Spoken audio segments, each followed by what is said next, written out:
Hello YouTube. The Anabar Plateau, an ancient, little-known mountainous country. This is a world lost far in the north of the central Siberia. I already told my audiences a few things about the incredible Plateau Plateau. However, few people know the Anabar Plateau, which is located next to it. From the north is the tundra. From the south is the boundless taiga or boreal forest. From the west is the Plateau Plateau. This territory is part of the Taimyr district of the Krasnoyarsk territory in Yakutia, some of the most mysterious areas of Russia's north and its Arctic lands. Lands of ancient radioactive cauldrons, tales of ancient aliens, ancient iron fish lurking in the waters, and ubiquitous Ufos hovering over frozen territories for millennia. But the two plateaus, they're special in their own ways. The Anabar Plateau is absolutely an ideal wilderness. Here, the clear, clean air of the early morning flows into the body with coolness. There are not so many places left on Earth that are completely untouched by human activity, where there are no roads, no people or settlements for hundreds of kilometers. Here, in the undivided and boundless silence of the surrounding space, you can hear how the blood pulsates through the vessels and how thoughts fly through your head. The Anabar Plateau is called an open-air museum of the geological history of the Earth. Stones, water and sparse vegetation, deer, wolves, hares, whitefish, grayling, taimen, peregrine falcons and gulls. Perhaps this is all that can be found on a short trip to the Anabar Plateau, not counting the most beautiful views, except for the unexplained phenomena. The Anabar Plateau is a unique place in Russia. The history of the Russian exploration of the Taimyr expanses, the North Siberian lowland, and the Middle Siberian plateaus began at the end of the first or at the beginning of the second decade of the 17th century. But there were people or other sentient beings here way before. In inaccessible places of the plateau, you can stumble upon ancient ruins with megalithic masonry foundations, the blocks of which overlap each other. They partially preserve the remains of carvings almost erased by the time. All this and much more is still waiting for its researchers, real researchers, not tourists. The Anabar Plateau is securely hidden from the outside world. This is one of the wildest places on the planet. There are mountains scattered across the vast expanse, suspiciously resembling the ruins of ancient temples. Rare photographs of the Anabar Plateau amaze the imagination and raise many questions. Take a close look at these photos. Scientists believe that these are only natural formations. However, most of it looks like a destroyed and scorched city and remains of buildings. The Kotuikan River originates on the Anabar Plateau. On the banks of the Kotuikan and other rivers, there are simply fantastic looking rocks. On the plateau, the mountain surfaces have a mostly smooth landscape. There are no severe sharp elevations. It is clear that glaciers have worked thoroughly here in the past, and only where the rivers cut a canyon for themselves, bizarre rocks are exposed. Many kilometers of stones stretch along the coast, among which sharp rocks like peaks soar into the air, resembling medieval cities built up with buildings in the Gothic style. Of course, according to the official scientific theory, these bizarre columns of the ancient Acropolis are the result of the work of water, frost, sun, wind, etc. As well as everywhere else, however, there is always the adamant party line. Scientists are forbidden to think about ancient civilizations, but no one will forbid everyone else. People can still think for themselves. In general, there are accounts that there were a certain number of previous civilizations on our planet before our civilization came to be. For example, the Tibetan lamas believe that ours is the 23rd civilization in a row. There are hypotheses that so-called guests also arrived from outer space, and you can see it in the videos on my channel, from China to Central Asia, to Georgia, to Armenia, to other parts of the world. Some of them diligently fought each other with different types of weapons. In addition, various cataclysms periodically occurred on Earth. For example, the tilt of the axis changed, floods, earthquakes, etc. Therefore, civilizations eventually perished, leaving only ruins behind. For several centuries, researchers and adventurers have been looking for traces of ancient civilizations. In Africa too. When I did my research there many years ago, I met some people like that, but I'll talk about it some other time. The Amazon jungle, the caves of Tibet, the pyramids of Egypt. I talked about Brazil, because I was there. I talked about the pyramids recently. I need to talk to you about Tibet, but that's in the future. So, those who look for ancient civilizations, few are interested in northern Siberia and the shelf of the Arctic Ocean. And yet, those places keep the answers to many secrets of the past. For example, the Putaran Plateau. The Putaran Plateau is a huge mountainous country in the north of the Krasnoyarsk territory. Its territory is comparable in size to the United Kingdom. It is located east of the Yenisei River Valley, southwest of the Anabar Plateau, north of the Severma and Tunguska Plateaus, and south of the North Siberian lowland. The plateau was once actively developed by more ancient civilizations. This is evidenced by numerous finds, information about which sometimes becomes public. I will do a separate video on some of the finds, but today I want to present something else. There is masonry, the remains of colonnades, processed megalithic blocks, the remains of statues, man-made caves, and much more. And of course, there are structures that look like pyramids. Ruins of ancient buildings and other traces of ancient civilizations are found not only in many valleys of the plateau. There are many of them on its flat peaks stretching over vast expanses. Nowadays, they are sometimes covered with rare tundra vegetation, and huge areas are lifeless stone or rock wastelands. Apparently, the active development of these places by people took place when it was warmer and the surface of the plateau was covered with forests. To determine the time affiliation of all of these finds and to find out who these unknown builders were is a matter for the future research. In the meantime, official science ignores all these structures, but maybe it's for the best. Our civilization is not ready, for some people, that's their opinion, to gain access to the secrets of ancient peoples, and therefore they should remain so until the right time comes. There is the so-called Shaitan or Devil Mountain, has always been considered by the local population as a place of great power.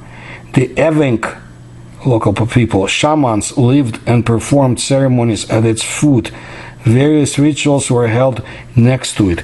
It was under its slopes, according to the stories of the old-timers, in the 30s, 40s of the 1930s and 1940s of the 20th century, that the last Evenk shaman of this area lived out her life. On the plateau above the Shaitan Mountain, the ruins of ancient megalithic structure with the remains of carvings were found. On the mountainside in clear weather, you can see the face of Shaitan, actually a human face, in a huge semi-profile. It is possible that this is a game of nature, but it looks too much like energetically very powerful face, which has been revered since ancient times, since ancient times by the peoples who live here. A few years ago, after another collapse, a round tunnel opened on the mountainside, going deep into the mountain. But later, when trying to get inside, another internal collapse filled up the passage, although the contours of the hole are still clearly visible. Then there are the legendary pyramids of Putoran. These are triangular in shape. It is large in size, okay, about 450 to 500 meters high, and the smallest one is about 200 meters, okay, in height. The absence of terraces, characteristic of Putoran, is unusual. In these places, people observe very unusual phenomena. During the Christmas days, almost every evening in one of the frozen 100-meter waterfalls, rotating concentric circles rise from the ground into the sky, forming a giant luminous spiral in a few minutes, going straight into the starry sky. The phenomenon exists for no more than 15 minutes, after which the spiral fades and dissolves in the dark. According to the legend, preserved by many generations of the indigenous inhabitants of northern Siberia and local spiritual leaders, who are usually disparagingly called shamans and healers, intelligent life on our planet has existed for many hundreds of thousands of years. In ancient times, there were powerful civilizations, some of which perished due to disasters. About 40,000 years ago, one of these world wars took place on Earth between the states located on two continents. Today they are known as the legendary Hyperborea and Atlantis. The use of some super powerful weapons has led to huge destruction, geological and climatic changes. People belonging to the two branches of the single super-ethnicity were forced to look for new habitats. The Indo-Europeans from Atlantis and from Hyperborea had to explore the expanses of other continents. So the Indo-Europeans found themselves in North Africa, America, and near Asia, in the Urals, in Siberia, including the Putoran Plateau. But Atlantis, having decreased in size, was preserved only on a relatively small island in the Western Ocean. Meanwhile, the confrontation continued. Its culmination was the fall of a giant cosmic body, celestial body, 12,000 years ago in the area of the modern Atlantic. A new global catastrophe, the rise of the waters of the world ocean by more than 100 meters. The ancients, who managed to foresee the natural cataclysm, as the legend says, even before the events began, built special storages and entire underground cities deep underground on the Putoran Plateau, where they hid everything most important from their civilization, cultural values, some artifacts testifying to their origin in outer space, the knowledge about previous terrestrial civilizations. Okay? This Siberian legend is similar, by the way, to the Buddhist myth about the departure of an entire people underground in the north of Siberia. And see my somewhat recent video about the pyramids. Isn't that what the ancient information that the Arab researchers and scientists brought forward, and I described travelers? It's very similar. In connection with the legends about the secrets of Putoran and their secret keepers, we can mention a strange fact in the biography of Joseph Jugashvili, the Soviet dictator better known as Joseph Stalin. Despite his tendency to escape, for some reason he conscientiously served exile in the foothills of the Putoran Plateau from 1914 to 1917. He was in the so-called Turukhanskaya exile. At the same time, he himself chose Kureika as the place to serve his sentence. This was, of course, under the old Russian Empire. Alone, according to the Russian researcher Georgy Sidorov, Stalin disappeared for months in the foothills of the Putoran and on the tributaries of the Yenisei River. No one knows what he did there, and the leader preferred not to share with anyone about that period of his reclusive life, later in the Soviet times. So I'm not going to go into hearsay about his contacts with the local shamans and so forth. Just know this was a very interesting period of his life, which we don't know anything about, and in a most interesting place. In northern Siberia, there are also legends about the Golden Woman associated with the secrets of the same Putaran Plateau and the local spiritual leaders. Many traditions of the northern peoples are connected with the Putaran Plateau. They say that somewhere here the legendary Golden Woman is hidden. This was an idol made of gold, a pagan shrine of the Siberians, which was hunted by various researchers and adventurers, and the avant-garde. Please see my videos about the quest for the Golden Woman through the centuries and the relations to the Ural Mountains, and the case that I have been studying and researching for a long time. See my videos. I know that other researchers have included it in my books and in their books and so forth, and my books have a lot about the Golden Woman, but I trace this robotic creature back to Sumer and so forth. Anyway, in the epic of the northern peoples, many legends related to the Putaran Plateau have been preserved. The country of eternal darkness and death was often called Putaran by the inhabitants of the tundra, the Nenets, Dolgans, and the Ganasans. And they very rarely came here without extreme need to be here. And only the Evenks actually mastered almost the entire area of the plateau. They have been the keepers of the secrets of the Putaran for the past centuries. The study of the Putaran Plateau began only in the 1940s, 1950s of the 20th century, maybe a little bit earlier. Until then, even maps of this area did not exist. Like Lama, for example, appeared on maps only in the late 1930s of the 20th century. A few expeditions passed, and after a short time they left, leaving the plateau alone. There have never been any permanent settlements of the mainland people in this area. By the way, Russian ufologists consider Putaran, to them it's a kind of Mecca. They are sure that in these lands, as nowhere else, direct communications with unearthly forces is available. In confirmation of their correctness, they usually point to the round pits, which are found in large numbers on the plateau. They can be found on the banks of rivers, on the slopes. The locals say about them only like this: places where nothing grows, where there are no traces of animals, very bad places. And they bypass such anomalies, they do not travel there. Scientists who have seen those basins or round pits only spread their hands around, meaning they are not sure about them, and of course uncertainly expressing various assumptions. One of the long-time researchers of the mysteries of the Putaran Plateau is Valentin Psalomshikov, the Russian scientist, candidate of physical and mathematical sciences, expert of ufology and anomalous phenomena, and I often mention him in my videos and will continue to do so. During one of the expeditions to the plateau, he encountered an unusual phenomenon. And here is his report. Our equipment cannot be kept in a tent. Diesel is always rumbling nearby to power the equipment. We look out of our trailer only when the devices begin to show all sorts of devilry.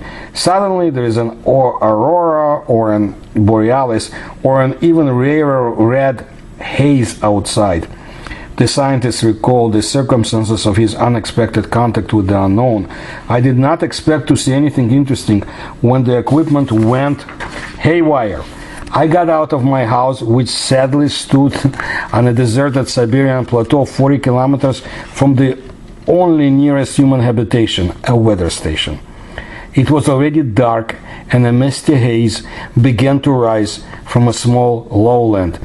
The breeze carried the fog in my direction, and soon the red beacon that I lit on the mast of the wind generator was no longer visible from the air.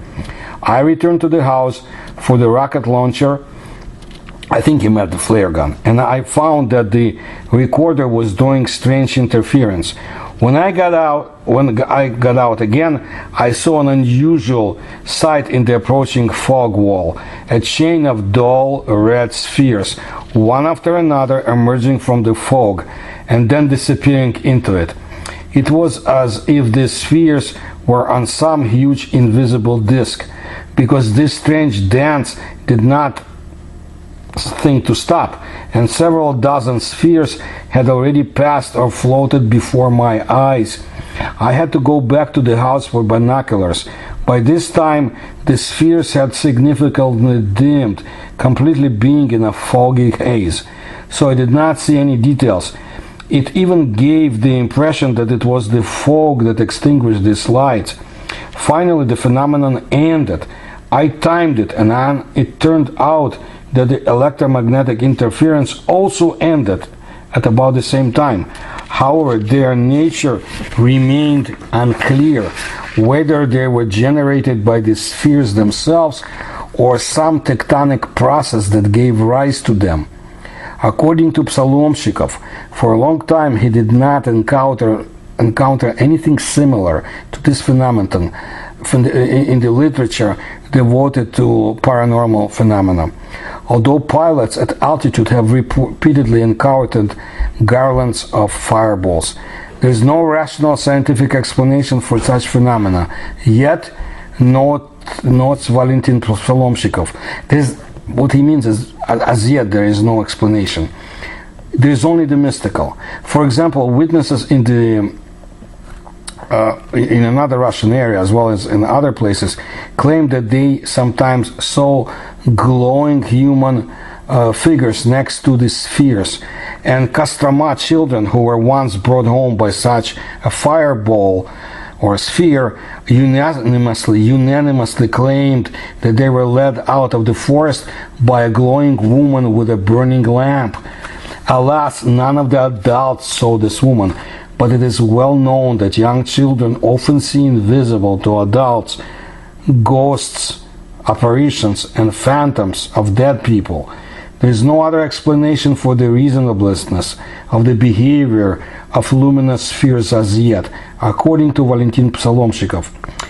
What I will add is that the UFO garlands have been sighted in Kazakhstan. I have a detailed video about the Kazakhstan events in my channel. Look at the playlist Central Asia. As well as strange spheres reported not far from the Khatanga in 1970s, but that's not far from those two plateaus. See my playlist about the Arctic. And a landing, by the way, on the Anabar Plateau is only by helicopter. Geologists come here to study rocks. They created a geochronological scale of rocks for 5 billion years, from the Cryptozoic to the Cenozoic era. The age of the rocks allows us to study the geological history of the Earth. Geologically, the Anabar Plateau is unique. The Anabar Shield, which geographically coincides with the Anabar Plateau, is built by the so-called Precambrian rocks. Here, some of the most geologically ancient rocks come to the surface, Proterozoic and Archean, having the age of 1.6 to 2 billion years, respectively. And by the way, also from 3 to 3.5 billion years. The history of the formation of these rocks is described by geologists as follows. For many millions of years, the Siberian platform drifted from southern hemisphere of the Earth to its current position in the northern hemisphere. A warm ocean splashed over it for a long time, in which sea sediments of different geological eras or epochs accumulated. As a result of the rise of the ocean floor, the most ancient sedimentary rocks appeared on the surface precisely in the area of the Anabar Plateau. Geology of the Anabar Plateau, Anyway, the Kotyukan River has cut its valley in these rocks for millions of years and created one of the most majestic landscapes on Earth. The river has exposed geological layers to which you can read the history of the Earth and like a time machine get to billions of years ago into the past. So I wonder how ancient those civilizations can be. Listen, there are giant craters in the Russian north, like all over the earth, either from falling meteorites or from nuclear bombings of the past that we don't know anything about.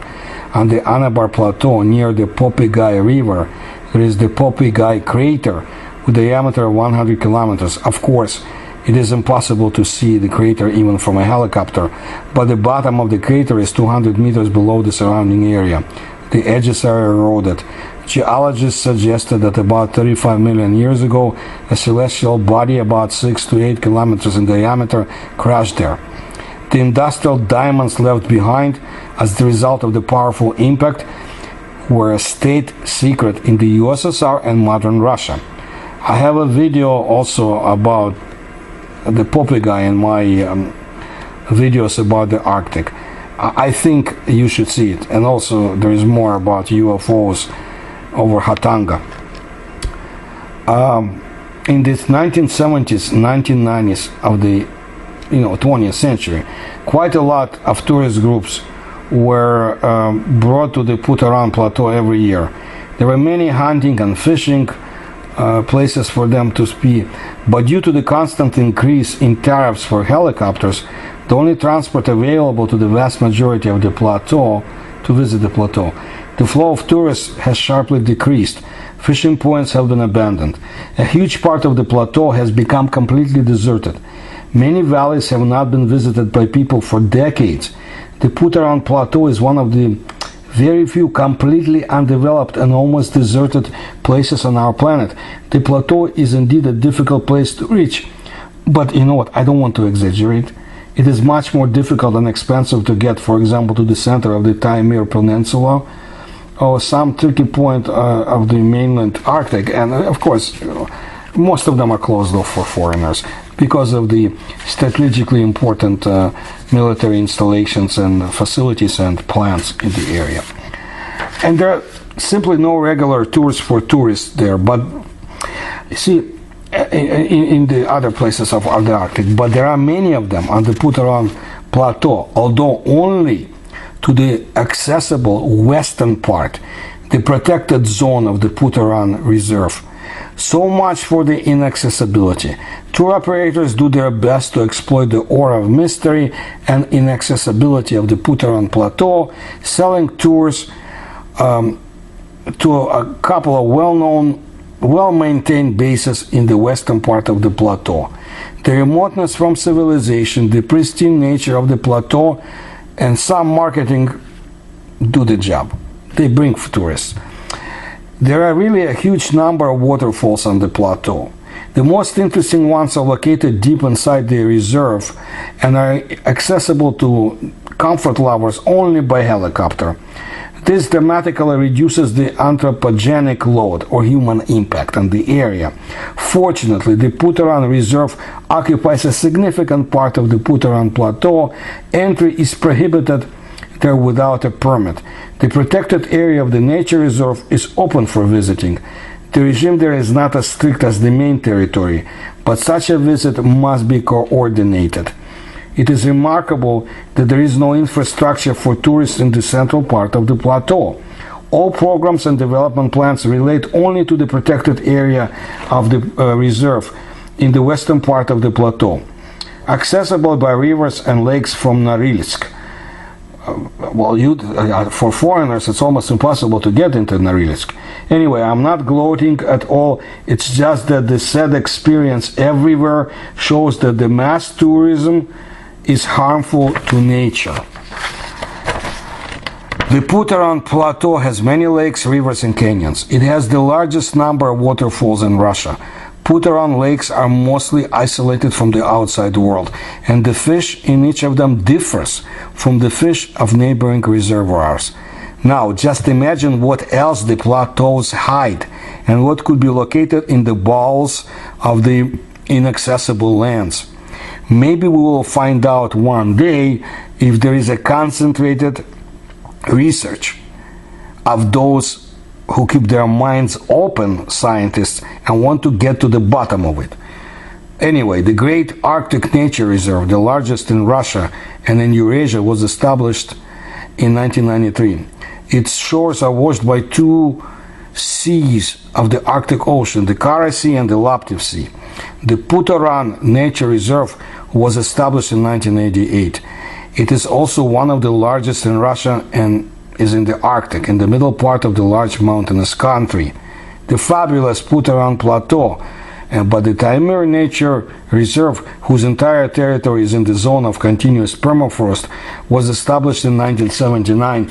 Those are very interesting areas and part of the Russian history, of course. But before there was Russia, or any hint of Russia, thousands, I would say hundreds of thousands of years ago, maybe more, there were definitely civilizations in the north of the country. And I already told you about the Urals and the strange artifacts found there. And I'll continue telling you about such areas as the Russian Arctic. If you can support my research, please do so. There are descriptions, links in the description to this video. Please tell others to subscribe. Please tell them about my channel, and I thank you for your support.